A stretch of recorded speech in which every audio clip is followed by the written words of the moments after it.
Updates చూసుకుంటే Telangana CM Revanth Reddy అధ్యక్షతన cabinet సమావేశం ప్రారంభమైంది. కాళేశ్వరం కమిషన్ నివేదిక చర్యలపై కేబినెట్ చర్చించనుంది. కేబినెట్ ముందు కాళేశ్వరం కమిషన్ నివేదిక పెట్టనున్నారు. కాగా కమిషన్ నివేదికలపై ఇప్పటికే అధికారులు అధ్యయనం పూర్తి చేశారు. కేబినెట్ కు అధ్యయన కమిటీ బ్రీఫ్ రిపోర్ట్ ఇవ్వనుంది. నిన్న అధ్యయన కమిటీతో మంత్రి ఉత్తమ్ సమావేశం డిజైన్ అవకతవకలపై ఉత్తమ్ కు వివరించారు.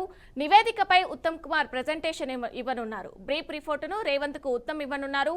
అసెంబ్లీలో పూర్తి నివేదిక ప్రవేశపెట్టనున్నారు.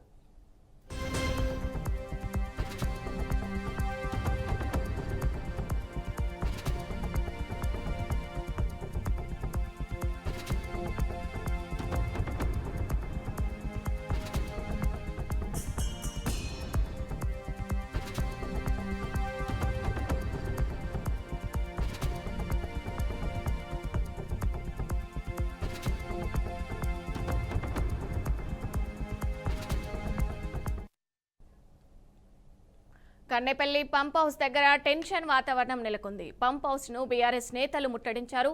వెంటనే మోటార్లు ఆన్ చేయాలని డిమాండ్ చేస్తూ ప్రభుత్వానికి వ్యతిరేకంగా నినాదాలు చేస్తున్నారు.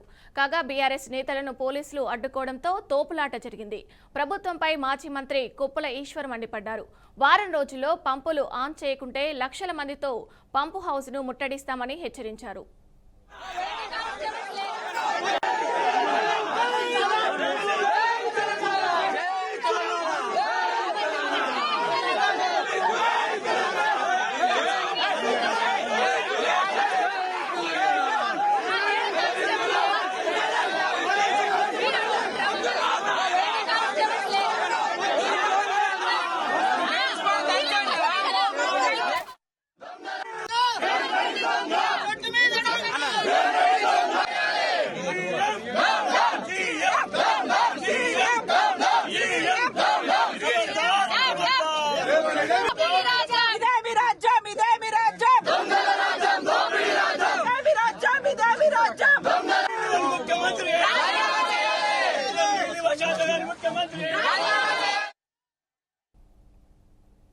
అసెంబ్లీ ఆవరణంలోని గాంధీ విగ్రహం ముందు బీఆర్ఎస్ ఎమ్మెల్యేలు మెరుపు ధర్నా నిర్వహించారు.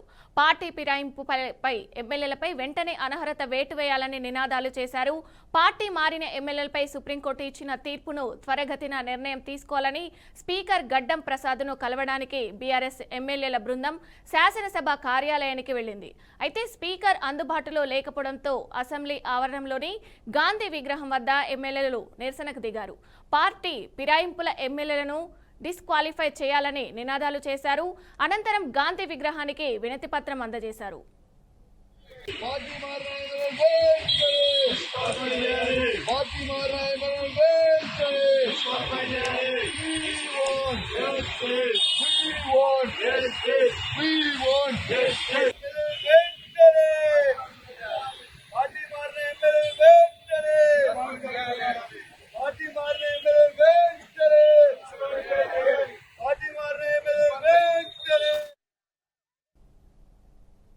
మాజీ మంత్రి అనిల్ కుమార్ యాదవ్ పోలీసులు విచారణకు హాజరయ్యారు. కొవ్వూరు ఎమ్మెల్యే వేమిరెడ్డి ప్రశాంత్ రెడ్డిపై అనుచిత వ్యాఖ్యలు చేసినందుకు పోలీస్ స్టేషన్లో కేసు నమోదైంది.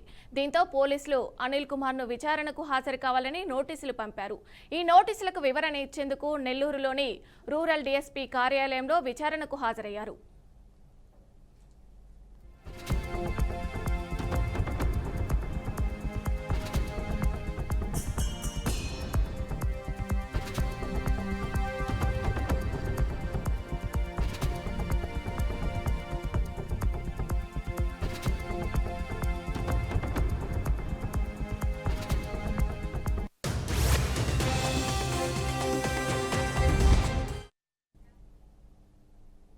హైదరాబాద్ గచ్చిబౌలిలో ప్రముఖ lily pharma company CM Revanth Reddy ప్రారంభించారు. 2047 నాటికి 3 ట్రిలియన్ల ఎకనామిక్గా తెలంగాణ ఉంటుందని సీఎం తెలిపారు.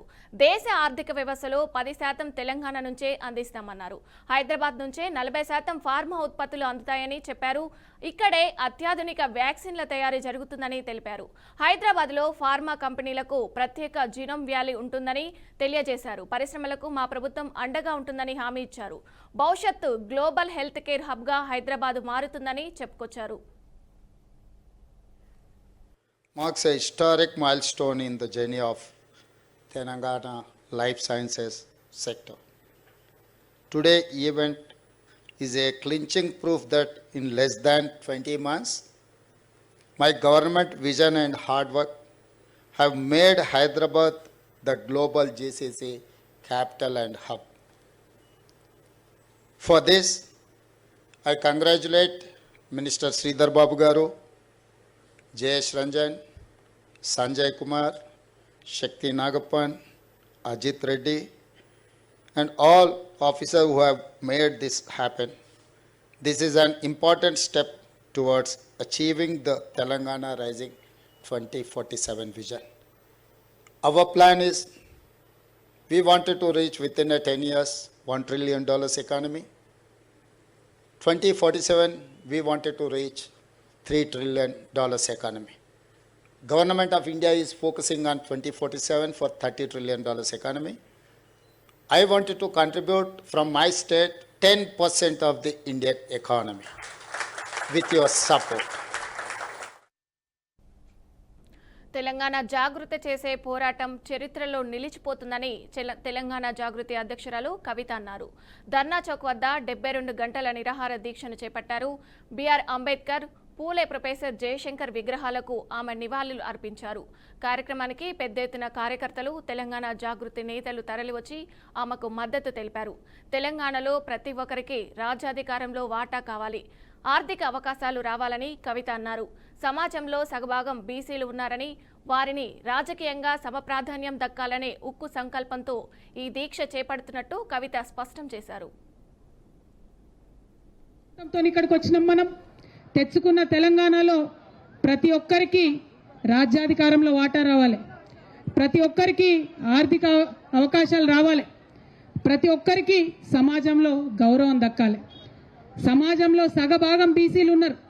మరి సగభాగం ఉన్నటువంటి బీసీలకు రాజకీయంగా సమ ప్రాధాన్యత దక్కాలనేటటువంటి ఉక్కు సంకల్పంతోనే ఇవాళ పిడికిలు బిగించి మనందరం ఇక్కడికి రావడం జరిగింది. గత కొన్ని నెలలుగా మనం ప్రభుత్వం వెంటబడుతున్నాం. మీరు కామారెడ్డి డిక్లరేషన్లో చెప్పినట్టుగా పాటించాలే, బీసీలకు న్యాయం చేయాలని కోరుతా ఉన్నాం. తెలంగాణ జాగృతి, యునైటెడ్ పూలే ఫ్రంట్ మన యొక్క ఉద్యమాల ఒత్తిడితోని ఇవాళ అసెంబ్లీలో 2 బిల్లులు పాస్ అయినాయి. సావిత్రిబాయి పూలే గారి జయంతిని అఫీషియల్గా ఉమెన్స్ టీచర్స్ డేగా ప్రకటించారు.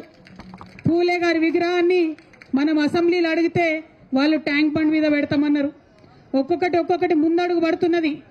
ఒక్కొక్కటిగా ప్రభుత్వాలను కదిలించగలుగుతా ఉన్నాం, వారి మెడలు వంచగలుగుతా ఉన్నాం. ఇప్పుడు చాలా బలీయమైనటువంటి ఆకాంక్ష మనందరికీ ఏందది, ఇవాళ జరుగుతున్నటువంటి లోకల్ బాడీ ఎన్నికలలో, రేపు తెలంగాణలో జరగబోయేటటువంటి స్థానిక సంస్థల ఎన్నికల్లో డిక్లరేషన్, కామారెడ్డి డిక్లరేషన్లో చెప్పిన విధంగా 42% రిజర్వేషన్ ఇచ్చి తీరాల్సిందే అని ఇవాళ ఇక్కడ కూర్చున్నాం. 42% రిజర్వేషన్ కోసం 72 గంటల నిరంతర నిరాహార దీక్ష కోసం ఇవాళ ఇక్కడ కూర్చున్నాం. ఇది రాజకీయ పోరాటం కాదు, ఇది ఆత్మగౌరవ పోరాటం. బీసీల ఆత్మగౌరవం కోసం